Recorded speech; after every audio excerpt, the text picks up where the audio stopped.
Hello guys, എല്ലാവർക്കും നമ്മുടെ പുതിയൊരു വീഡിയോയിലേക്ക് സ്വാഗതം. അതെ കൂട്ടുകാരെ, ഇന്ന് ഞങ്ങളുടെ സ്വന്തം ജില്ല വിട്ട് മറ്റൊരു ജില്ലയിൽ അതിമനോഹരമായിട്ടുള്ള ഒരു സ്ഥലത്താണ് കേട്ടോ ഇപ്പോൾ വന്ന് നിൽക്കുന്നത്. നമ്മുടെ തിരുവനന്തപുരം ജില്ലയിൽ ഞങ്ങൾക്ക് ഇന്ന് കാണാൻ പറ്റാത്ത കുറേ കാഴ്ചകൾ ഞങ്ങൾക്ക് സമ്മാനിച്ച അതിമനോഹരമായ ഒരു യാത്രയായിരുന്നു കേട്ടോ ഞങ്ങളുടെ ഈ യാത്ര എന്ന് പറയുന്നത്. അതെ, ഇത് എന്ന് പറയുമ്പോഴത്തേക്ക് കേരളത്തിലെ ആലപ്പുഴ എന്ന് പറയുന്ന ജില്ലയിൽ, ആലപ്പുഴ ജില്ലയിൽ മാത്രമല്ല, ആലപ്പുഴ, കോട്ടയം, പത്തനംതിട്ട എന്നുള്ള ജില്ലകളിൽ എല്ലാം കൂടെ ഉൾപ്പെടുത്തിയിട്ടുള്ള ഒരു സ്ഥലമാണല്ലേ? അതെ, ഏതാണ്? കുട്ടനാട്. കുട്ടനാട് എന്ന് പറയുന്ന സ്ഥലം നമ്മൾ എല്ലാവർക്കും വളരെ പരിചയമുള്ള സ്ഥലമാണ് കുട്ടനാട്. വളരെ ഫേവറേറ്റ്. അതെ, ഇഷ്ടംപോലെ സിനിമകളിലൊക്കെ വന്നിട്ടുണ്ടല്ലോ ഒരു സ്ഥലമാണ് കേട്ടോ നമ്മുടെ ഈ നാട്, അല്ലേ ഏട്ടാ? പച്ചപ്പ് വിരിഞ്ഞു നിൽക്കുന്ന ഗ്രാമം. നാടിനെ കുറിച്ച് പറയുകയാണെങ്കിൽ കായലുകളും വിശാലമായ നെൽവയലുകളും മറ്റ് നമ്മുടെ ഭൂമിശാസ്ത്രപരമായ പ്രത്യേകതകൾ പേര് കേട്ട ഒരു പ്രദേശം തന്നെയാണ് കുട്ടനാട്. കാർഷിക വൃത്തി പ്രധാനമായുള്ള ഇവിടം കേരളത്തിലെ നെൽകൃഷിയുടെ പ്രധാന കേന്ദ്രമാണ്. ഇന്ത്യയിലെ തന്നെ ഏറ്റവും താഴ്ന്ന പ്രദേശങ്ങളിലൊന്നാണ് കേട്ടോ കുട്ടനാട്. 500 ചതുരശ്ര മീറ്ററോളം പ്രദേശം സമുദ്രനിരപ്പിനേക്കാൾ താഴെയാണ് സ്ഥിതി ചെയ്യുന്നത് എന്നത് ഈ പ്രദേശത്തിൻ്റെ സവിശേഷതയാണ്. സമുദ്രനിരപ്പിൽ നിന്ന് ഈ 2.2 മീറ്റർ താഴെ മുതൽ 0.6 മീറ്റർ മുകളിൽ വരെയാണ് ഈ പ്രദേശത്തിൻ്റെ ഉയര വ്യത്യാസം. സമുദ്രനിരപ്പിന് താഴെയുള്ള പ്രദേശത്ത് കൃഷി ചെയ്യുന്ന ലോകത്തിലെ തന്നെ അപൂർവം പ്രദേശങ്ങളിലൊന്നാണ് ഇവിടം എന്ന് പറയുന്നത് കേട്ടോ. കേരളത്തിലൊരു പ്രധാന വിനോദസഞ്ചാര കേന്ദ്രം കൂടിയാണ് നമ്മുടെ കുട്ടനാട്. 4 പ്രധാന നദികളായ പമ്പ, മീനച്ചിലാർ, അച്ചൻകോവിലാർ, മണിമലയാർ എന്നിവ കുട്ടനാട്ടിലൂടെയാണ് ഒഴുകുന്നത്. ജലം കൊണ്ട് ചുറ്റപ്പെട്ടിരിക്കുന്നുവെങ്കിലും കുടിവെള്ള ക്ഷാമത്തിന് ഒരു കുറവുമില്ല ഇവിടെ. പിന്നെ നമ്മുടെ നെല്ല്, നേന്ത്രക്ക, കപ്പ, കാച്ചിൽ എന്നിവയാണ് നമ്മുടെ കുട്ടനാട്ടിലെ പ്രധാന വിളകൾ. കുട്ടനാട് 31/1/2012 കാർഷിക പൈതൃക നഗരമായി പ്രഖ്യാപിച്ചിട്ടുണ്ടായിരുന്നേ.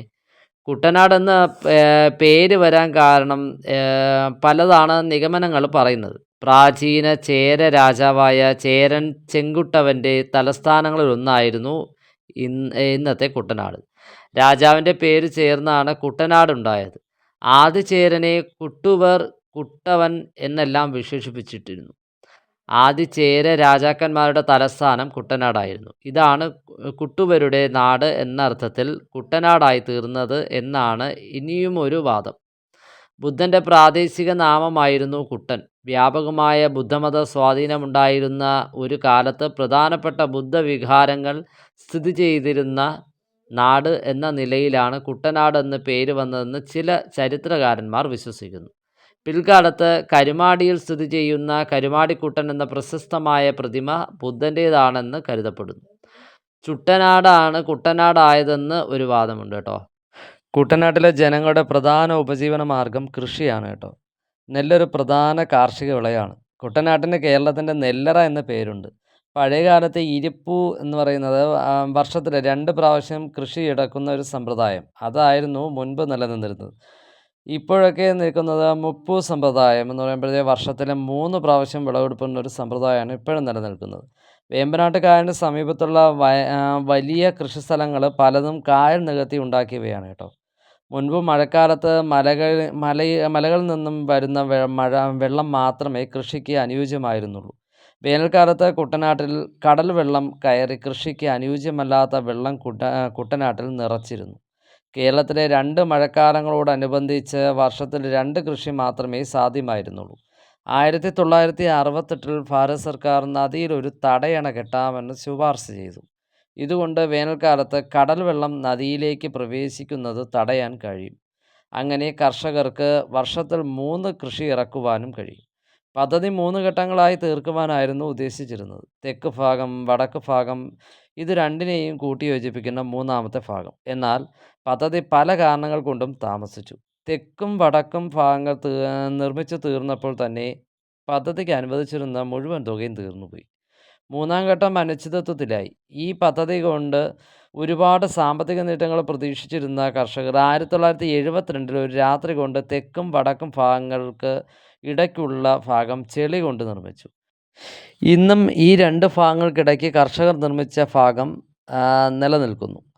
ഈ ബണ്ട് കർഷകരുടെ സാമ്പത്തിക സ്ഥിതി ഉയർത്തിയെങ്കിലും ധാരാളം പരിസ്ഥിതി പ്രശ്നങ്ങൾ ഇതുകൊണ്ട് ഉണ്ടായി എന്ന് ആരോപിക്കപ്പെടുന്നുണ്ട് കേട്ടോ. ബണ്ട് നിർമ്മാണത്തിന് മുൻപ് കുട്ടനാട്ടിലെ കായലുകൾ ധാരാളം മത്സ്യസമ്പത്തുണ്ടായിരുന്നു. ഈ മത്സ്യങ്ങളുടെ പ്രജനനത്തിന് ഉപ്പുവെള്ളം ആവശ്യമായിരുന്നു. ബണ്ട് നിർമ്മാണം കായലിലെ മത്സ്യങ്ങളുടെ എണ്ണത്തെ ബാധിച്ചു എന്ന് ആരോപിച്ച് പ്രദേശത്തെ മുക്കുവർ 2005 മുതൽ ബണ്ടിനെ എതിർക്കുന്നു. കായലും കടലുമായി ഉള്ള ഒത്തുചേരൽ ബണ്ട് തടയുന്നത് മൂലമാണ് കായലുകൾ ഇന്ന് ആഫ്രിക്കൻ പായൽ വ്യാപകമാവുന്നതെന്നും പറയപ്പെടുന്നു. മുൻപ് കടൽ വെള്ളത്തിൽ നിന്നുള്ള ഉപ്പ് കായലിനെ ശുദ്ധീകരിച്ചിരുന്നു. ഇന്ന് കായലുകളും നമ്മുടെ കായലോരവും പായൽ കൊണ്ടും മൂടിയിരിക്കുകയാണ് കേട്ടോ. കുട്ടനാടൻ ശേഖരങ്ങളിൽ നെൽകൃഷിക്കായി ഉപയോഗിക്കുന്ന രാസവളങ്ങളും കീടനാശിനികളും കായലിൽ കലരുന്നതും ബണ്ട് മൂലം ഇവ കായലിൽ തന്നെ നിലനിൽക്കുന്നതും മറ്റൊരു പ്രശ്നമാണ്. ഇത് കായലുകളിലെ സസ്യങ്ങളുടെയും ജലജീവികളുടെയും ജനിതക ഘടനയിൽ മാറ്റങ്ങൾ വരുത്തുന്നതിന് കാരണമായിട്ടുണ്ടെന്ന് പറയപ്പെടുന്നു. കുട്ടനാട്ടിലെ വിനോദസഞ്ചാര വികസനം മൂലം ധാരാളം ഹൗസ് ബോട്ടുകൾ കായലുകളിൽ പ്രവർത്തനം നടത്തുന്നുണ്ട്. ഇവയുടെ പ്രവർത്തനം കായലുകൾ കൂടുതൽ മലിനപ്പെടാനും ബോട്ടുകളുടെ ശബ്ദം മൂലം കായൽ മത്സ്യങ്ങൾ കൂട്ടത്തോടെ ഒറ്റപ്പെട്ട പ്രദേശങ്ങളിലേക്ക് പലായനം ചെയ്യുന്നതിനും കാരണമായിട്ടുണ്ടെന്നും പറയുന്നു. നമ്മുടെ കുട്ടനാട് എന്ന് പറയുമ്പോഴത്തേക്ക് നല്ല പച്ചപ്പുള്ള സ്ഥലം തന്നെയാണ്. അതെ കേട്ടോ, ഞങ്ങൾ പോകുന്ന വഴിക്ക് പല സ്ഥലങ്ങളിൽ നിർത്തി ഫോട്ടോസും വീഡിയോസും എടുത്തെടുത്താണ് പോയത്. എന്നാലും നമുക്ക് മതിയായില്ല കേട്ടോ കണ്ടിട്ട്. അതെ പിന്നെയും മതിയായില്ല. ഇറങ്ങണം എന്ന് വെച്ചാൽ ജസ്റ്റ് ഒന്ന് ഇറങ്ങി നിൽക്കാനേ പറ്റുള്ളൂ കേട്ടോ. നമുക്ക് പിന്നെയും നിൽക്കണമെന്നും അത് അത് മാത്രമല്ല കാണണമെന്നും ഭയങ്കര ആഗ്രഹമായിരുന്നു കേട്ടോ. റോഡൊക്കെ വീതി കുറവല്ലേ, അതുകൊണ്ട് നമുക്ക് വണ്ടി ഒരുപാട് അതെ, നേരം കുറെ ഒതുക്കിയിടാൻ പറ്റത്തില്ല. സ്ഥലങ്ങളിൽ നമ്മൾ പോകുമ്പോൾ റോഡിന് വീതിയും കുറവാണ്. അപ്പൊ നമുക്കങ്ങനെ നമ്മൾ നിർത്തിയിരുന്ന് ഫോട്ടോയും വീഡിയോ എടുക്കുമ്പോൾ അത് മറ്റുള്ളവർക്കും പക്ഷെ റോഡൊക്കെ ശല്യമാവുമല്ലോ. നല്ല വൃത്തിയുള്ള റോഡാണ്. പക്ഷെ ഇരുവശവും നമുക്കെന്താ കാണാൻ നല്ല ഭംഗിയാണ് കേട്ടോ. അല്ലേ, യാത്ര ചെയ്യുമ്പോ അപ്പുറം അതെ, ഇപ്പുറം റോഡിന്റെ ഒക്കെ അപ്പുറവും ഇരിക്കുന്ന ഇപ്പുറവും രണ്ട് സൈഡ് നമ്മൾ ഈ വയലിന്റെ സെന്ററിലൂടെ ഇങ്ങനെ യാത്ര ചെയ്ത് പോവാം. സത്യം, ഇതൊക്കെ ഇത് തിരുവനന്തപുരം ജില്ലയിൽ ഇങ്ങനത്തെ കാഴ്ചകൾ കാണാനേ ഇല്ല കേട്ടോ. അതുകൊണ്ടാണ് നമുക്ക് ഇത്രയും പോകുമ്പോൾ ഭയങ്കര ഇത്രയും ഒരു എന്താ പറയാ, നമ്മൾ ആദ്യമായിട്ടൊക്കെ കാണുന്ന ആ ഒരു ഫീലിങ്സിൽ നമ്മൾ അതെ, ഇത്രയും പറയുന്നല്ലേ. ഓരോരുത്തർ നമ്മളെ വീഡിയോ ഒക്കെ എടുക്കുന്ന കണ്ടിട്ട് അവരെല്ലാരും വെറുതെ എന്തപ്പെട്ട് ഇങ്ങനെ ഇത് എന്തേലും അവര് ആ ചെയ്യണെന്ന് എന്നുള്ളത് പറഞ്ഞിട്ട് ഇരിക്കും. പക്ഷെ നമുക്കിത് വല്ലാത്തൊരു അനുഭവമാണ് കേട്ടോ. നമ്മൾക്ക് ഇത്രയും പച്ചപ്പ് കാണാം. അതും കുറേ നാളായിട്ട് ഞങ്ങൾ ഇത്രയും നമുക്ക് നമ്മുടെ പച്ചപ്പ് കൂട്ടുകാരെ കണ്ടിട്ട്. അതെ, കാണിച്ചു തരണമല്ലോ എന്നുള്ള രീതിയിലാണ് നമ്മൾ നമ്മളെ വീഡിയോ എടുത്തത്. കൂട്ടുകാരൊക്കെ ഉണ്ട് കേട്ടോ, നമ്മളെ ഇവിടെയൊക്കെ ഉള്ള. അതെ അതിനൊന്ന് നമ്മൾക്ക് ഇടത്തെ പള്ളിക്കൊക്കെ അടുത്തുള്ള 2-3 പേരിന്ന് കമന്റിൽ പറഞ്ഞു അവരുടെ അടുത്താണെന്ന് കേട്ടോ. അതെ അതെ അപ്പൊ അതെ. ഇവിടെ അടുത്തുള്ള 2-3 പേര് ഗൾഫിലാണ്. അല്ലെങ്കിൽ നമുക്ക് ഇവിടെയൊക്കെ ഇനി വരുമ്പോഴും പിന്നെ ഇവിടെ കാണാമായിരുന്നു. പ്രധാനപ്പെട്ട ഒരു കാര്യം എന്താണെന്ന് വെച്ചാൽ നമ്മളെ കള്ള് ഷാപ്പ്. ഷാപ്പും അവിടുത്തെ മീൻ കറിയൊക്കെയാണല്ലേ. അതെ നമ്മൾ കയറിയില്ല, എന്നായാലും കള്ള് ഷാപ്പ് നമ്മൾ കണ്ടായിരുന്നു. ഒരു 3-4 കള്ള് ഷാപ്പ് നമ്മൾ കണ്ടായിരുന്നു. അത് ഒറിജിനൽ കള്ള് നമ്മളെ ഈ ഏരിയയിലൊന്നും കിട്ടത്തില്ല. തിരുവനന്തപുരം ജില്ലയിലൊക്കെ എന്ന് പറഞ്ഞാൽ കെമിക്കലാണ് മൊത്തത്തിൽ.